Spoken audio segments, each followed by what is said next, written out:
ಸ್ನೇಹಿತರೆ ನಮಸ್ಕಾರ. ಕತ್ತೆಗೆ ಎಷ್ಟೇ ಸ್ನಾನ ಮಾಡಿಸಿದ್ರೂ ಅದು ಕುದುರೆ ಆಗೋಕ್ಕಾಗುತ್ತಾ? ಇಂಪಾಸಿಬಲ್ ಅಲ್ವಾ?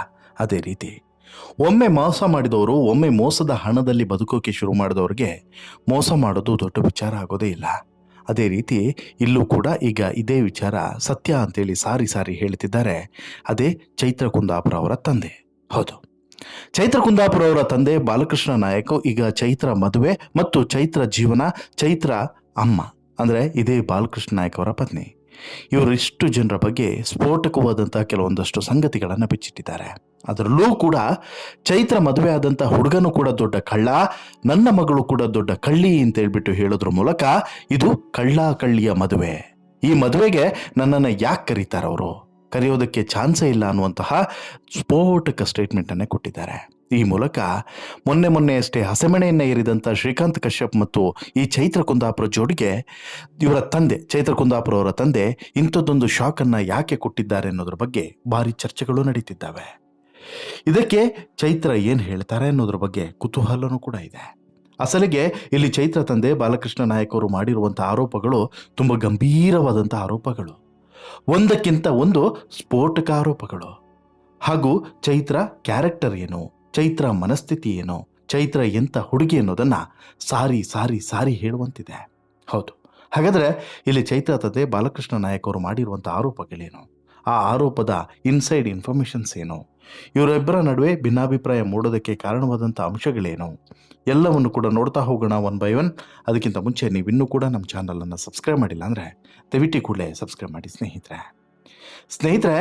ಚೈತ್ರ ಕುಂದಾಪುರ ಮೊನ್ನೆ ಮದುವೆ ಆದಂತಹ ಶ್ರೀಕಾಂತ್ ಕಶ್ಯಪ್ ಅಲ್ಲ ನಾಯಕ್. ಈಗ ಕಶ್ಯಪ್ ಆಗಿದ್ದಾನೆ, ಈ ಹಿಂದೆ ಆತ ನಾಯಕ್. ಕೇವಲ ಇಷ್ಟು ಮಾತ್ರವಲ್ಲ, ಇದೇ ಶ್ರೀಕಾಂತ್ ನಾಯಕ್ ಚೈತ್ರ 8 ಕೋಟಿ ವಂಚನೆ ಪ್ರಕರಣದ A7 ಆರೋಪಿ ಎನ್ನುವಂತಹ ವಿಚಾರವನ್ನು ಇಟ್ಕೊಂಡು ನಾಯಕ್ ಕಶ್ಯಪ್ ಆಗಿದ್ದು ಹೇಗೆ, ಜೊತೆಗೆ ಈ ಕೋಟಿಯ ರಹಸ್ಯ ಏನು, ಜೊತೆಗೆ ಈ ಪ್ರಕರಣ ಎಲ್ಲಿಗೆ ಬಂದು ನಿಂತಿದೆ, ಇವೆಲ್ಲದರ ಬಗ್ಗೆನೂ ಕೂಡ ಕಳೆದ ಸ್ಟೋರಿಯಲ್ಲಿ ನಿಮಗೆ ಮಾಹಿತಿಯನ್ನು ಕೊಟ್ಟಿದ್ದೆ. ಒಳ್ಳೆ ವ್ಯೂಸೇ ಬಂತು, ತುಂಬ ಜನರು ಕೂಡ ನೋಡಿದ್ರಿ, ಎಲ್ಲರೂ ಕೂಡ ಕರೆಕ್ಟು. ಬಟ್ ಅದರಲ್ಲಿ ಕಮೆಂಟ್ ಮಾಡಿದಂಥ ಬಹುತೇಕರ ಕಮೆಂಟ್ಸ್ಗಳನ್ನು ಓದಿದಾಗ ನಗು ಬರುತ್ತೆ. ಎಂಥ ಮೂಡ್ರಪ್ಪ ನಮ್ಮ ಜನರು ಅಂತೇಳಿ ಅನ್ನಿಸ್ದೇ ಇರಲಾರ್ದು. ಇನ್ನೂ ಕೂಡ ಚೈತ್ರ ಬಗ್ಗೆ ತಿಳಿದುಕೊಳ್ಳದೆ ಚೈತ್ರ ಹಾಗೆ ಚೈತ್ರ ಹೀಗೆ ಇನ್ನೂ ಚೈತ್ರಗೆ ಸಪೋರ್ಟ್ ಮಾಡೋರು ಎಷ್ಟು ಜನ ಇದ್ದೀರಾ ಅಂಥೇಳಿ ನೋಡಿದ್ರೆ ನಿಮ್ಮ ಬಗ್ಗೆ ನಮಗೆ ಅಯ್ಯೋ ಅಂತೇಳಿ ಅನಿಸುತ್ತೆ. ಕಾರಣ ಏನು ಅಂತ ಹೇಳಿದ್ರೆ, ನೀವು ಇನ್ನೂ ಕೂಡ ಈ ಭ್ರಮಾಲೋಕದಿಂದ ಹೊರಗಡೆ ಬಂದಿಲ್ವಾ ಅಂಥೇಳಿ ಒಂದು ಭಾವನೆ ಬರುತ್ತದೆ. ಸತ್ಯ, ನಿಮ್ಮ ಅಭಿಪ್ರಾಯವನ್ನು ವ್ಯಕ್ತಪಡಿಸೋದಕ್ಕೆ ವೇದಿಕೆ ಬೇಕು, ಆ ವೇದಿಕೆಯನ್ನು ಕಲ್ಪಿಸಿಕೊಡ್ತೀವಿ, ಕಮೆಂಟ್ ಮಾಡಿ, ಎಲ್ಲದೂ ಕೂಡ ಸತ್ಯ. ಆದರೆ ನೀವಲ್ಲಿ ಕಮೆಂಟ್ ಮಾಡುವಂಥ ಪದಗಳಿದಾವಲ್ಲ, ಅದು ನಿಮ್ಮ ಮನಸ್ಥಿತಿಯನ್ನು, ನಿಮ್ಮ ವ್ಯಕ್ತಿತ್ವವನ್ನು, ನಿಮ್ಮ ಭಾಷಾ ಪ್ರಯೋಗದ ಪ್ರೌಢಿಮೆಯನ್ನು ತೋರಿಸುತ್ತೆ. ನೀವೆಂಥ ಸುಸಂಸ್ಕೃತರು ಅನ್ನೋದನ್ನು ನಿಮ್ಮ ಮಾತುಗಳೇ ತೋರಿಸುತ್ತೆ ಅನ್ನೋದನ್ನು ಹೇಳ್ತಾ, ಕೇವಲ ಆ ರೀತಿ ಕೆಟ್ಟದಾಗಿ ಕಮೆಂಟ್ಸ್ ಮಾಡೋರಿಗೆ ಮತ್ತು ಭಾರಿ ಸಂಸ್ಕೃತ ಪದಗಳನ್ನು ಬಳಸುವಂತಹ ಪರಿಣಿತರಿಗೆ, ಪಂಡಿತರಿಗೆ ಈ ಒಂದು ಪದವನ್ನು ಹೇಳ್ತಾ, ಸ್ನೇಹಿತರೆ ಈಗ ಅಸಲಿ ವಿಚಾರಕ್ಕೆ ಬರೋದಾದರೆ, ಅವತ್ತು ಒಂದು ವಿಚಾರವನ್ನು ನಾನು ಹೇಳಿದ್ದೆ. ಆ ವಿಚಾರದ ಮುಂದುವರೆದ ಭಾಗ ಈಗ ನಡೀತಿದೆ. ಏನು, ಇಲ್ಲಿ ಚೈತ್ರ ಕುಂದಾಪುರ ಅವರು ಹೇಗೆಲ್ಲ ಮೋಸ ಮಾಡಿದ್ದಾರೆ ಅನ್ನೋದನ್ನು ನೋಡ್ತಾ ಹೋದಾಗ ಕೇವಲ ಒಂದು ಕಡೆ ಎರಡು ಕಡೆ ಅಲ್ಲ, ಬೇರೆ ಬೇರೆ ಭಾಗದಲ್ಲಿ ಬೇರೆ ಬೇರೆ ರೀತಿಯಲ್ಲಿ ಟೋಪಿಯನ್ನು ಹಾಕಿರುವಂಥ ವಿಚಾರಗಳು ಗೊತ್ತಾಗ್ತಾ ಹೋಗ್ತದೆ. ಇಲ್ಲೂ ಕೂಡ ಹಾಗೆ ಚೈತ್ರ ಕುಂದಾಪುರಕ್ಕೆ ಸಂಬಂಧಪಟ್ಟಂತಹ ಒಂದೊಂದು ವಿಚಾರಗಳು ಕೂಡ very shocking and very surprising.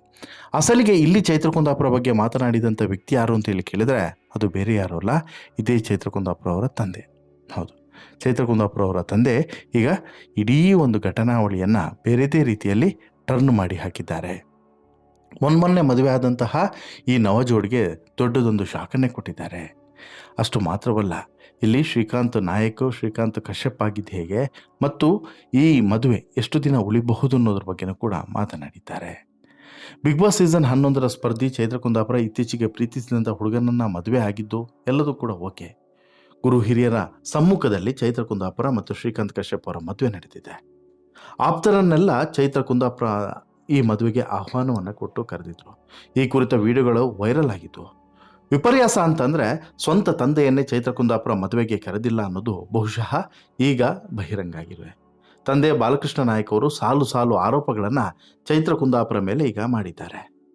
ಮಾಧ್ಯಮಗಳ ಒಟ್ಟಿಗೆ ಮಾತನಾಡಿದಂತಹ ಚೈತ್ರ ಕುಂದಾಪುರ ಅವರ ತಂದೆ ಬಾಲಕೃಷ್ಣ ನಾಯಕ್ ಅವರು ಯಾಕೆ ಈ ಮದುವೆಗೆ ನಾನು ಹೋಗಲಿಲ್ಲ ಅನ್ನೋಂಥ ವಿಚಾರದ ಬಗ್ಗೆ ಮಾತನಾಡಿದ್ದಾರೆ. ಕಳ್ಳರು ಮದುವೆ ಆಗಿದ್ದಾರೆ, ಆಕೆ ನನ್ನನ್ನು ಮದುವೆಗೆ ಕರೆದಿಲ್ಲ, ನಾನು ಮದುವೆಗೆ ಹೋಗಿಲ್ಲ, ಹೋಗೋದೂ ಕೂಡ ಇಲ್ಲ. ಈ ಮದುವೆಯನ್ನು ನಾನು ಒಪ್ಪುವುದೂ ಕೂಡ ಇಲ್ಲ, ಒಪ್ಪೋಕೆ ಸಾಧ್ಯನೂ ಕೂಡ ಇಲ್ಲ. ಈ ಮದುವೆಯನ್ನು ನಾನು ಒಪ್ಪಿದರೆ ತಪ್ಪಾಗುತ್ತೆ. ಚೈತ್ರ ಮತ್ತು ಆಕೆಯ ಪತಿ ಇಬ್ಬರು ಕೂಡ ದೊಡ್ಡ ಕಳ್ಳರು. ನನ್ನ ಪತ್ನಿ ಕೂಡ ಚೈತ್ರ ಬೆಂಬಲಕ್ಕೆ ನಿಂತಿದ್ದಾಳೆ. ಇವರೆಲ್ಲ ಹಣದ ಆಸೆಗಾಗಿ ಇಲ್ಲಿ ಹೀಗೆ ಮಾಡ್ತಾ ಇದ್ದಾರೆ.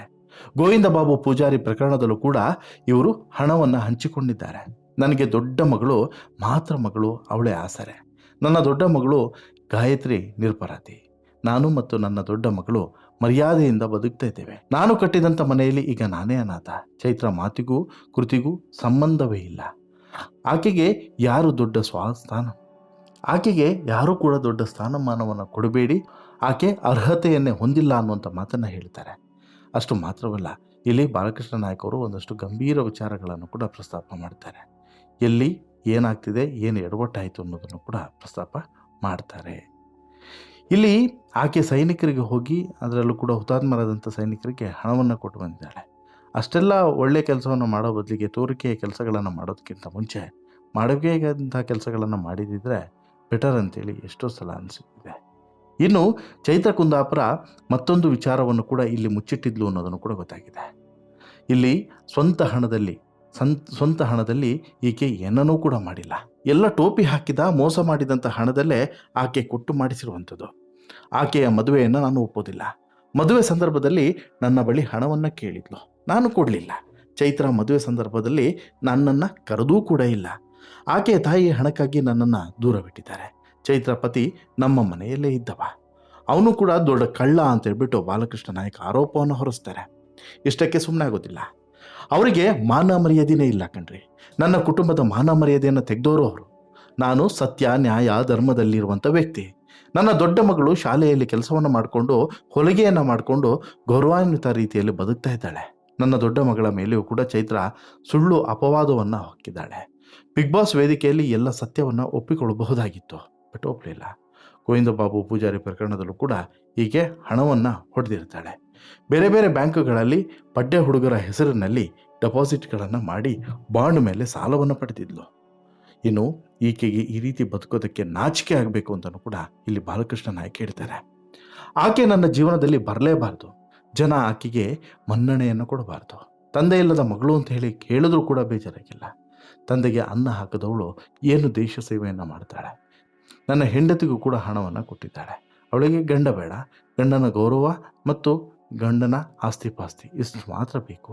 ಅದು ಬಿಟ್ಟರೆ ಬೇರೆ ಏನೂ ಕೂಡ ಬೇಡ ಆಕೆಗೆ ಅನ್ನುವಂಥ ಮಾತನ್ನು ಕೂಡ ಹೇಳ್ತಾರೆ.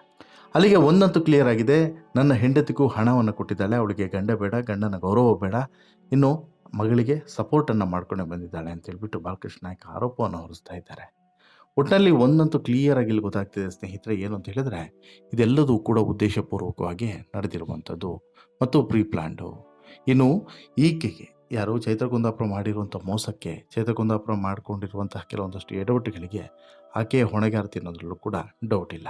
ಬಟ್ ಆದರೆ ಆಕೆ ಮಾಡಿರುವಂಥ ತಪ್ಪುಗಳ ಬಗ್ಗೆ ಎಲ್ಲೂ ಕೂಡ ಕಿಂಚಿತ್ತು ಈ ಗಿಲ್ಟಿನೆಸ್ ಅನ್ನೋದೇ ಕಾಡಿಲ್ಲ ಅನ್ನೋದು ಮಾತ್ರ ವಿಚಿತ್ರ. ಹೀಗಾಗಿ ಈಗನಾದರೂ ಚೈತ್ರ ಬಗ್ಗೆ ಪುಂಖಾನುಪುಂಖವಾಗಿ ಪುಂಗುವಂತಹ ಕೆಲವೊಂದಷ್ಟು ಪುಂಗಿದಾಸರ ಪುಂಗಿ ಈಗನಾದರೂ ಬಂದಾಗುತ್ತಾ? ಚೈತ್ರ ಕುಂದಾಪುರ ಬಗ್ಗೆ ಇಷ್ಟೆಲ್ಲ ಕೇಳಿದ ಬಳಿಕ ನಿಮಗೇನು ಅನ್ನಿಸ್ತಿದೆ? ದಯವಿಟ್ಟು ನಿಮ್ಮ ಅಭಿಪ್ರಾಯವನ್ನು ಕಮೆಂಟ್ ಮಾಡಿ ತಿಳಿಸಿ. ಜೊತೆಗೆ ಈ ಸ್ಟೋರಿ ಇಷ್ಟ ಆಯಿತು ಅಂತ ಹೇಳಿದ್ರೆ ಲೈಕ್ ಮಾಡಿ, ಶೇರ್ ಮಾಡಿ, ಚಾನಲ್ಗೆ ಸಬ್ಸ್ಕ್ರೈಬ್ ಆಗೋದನ್ನು ಮರಿಬೇಡಿ. ಧನ್ಯವಾದ.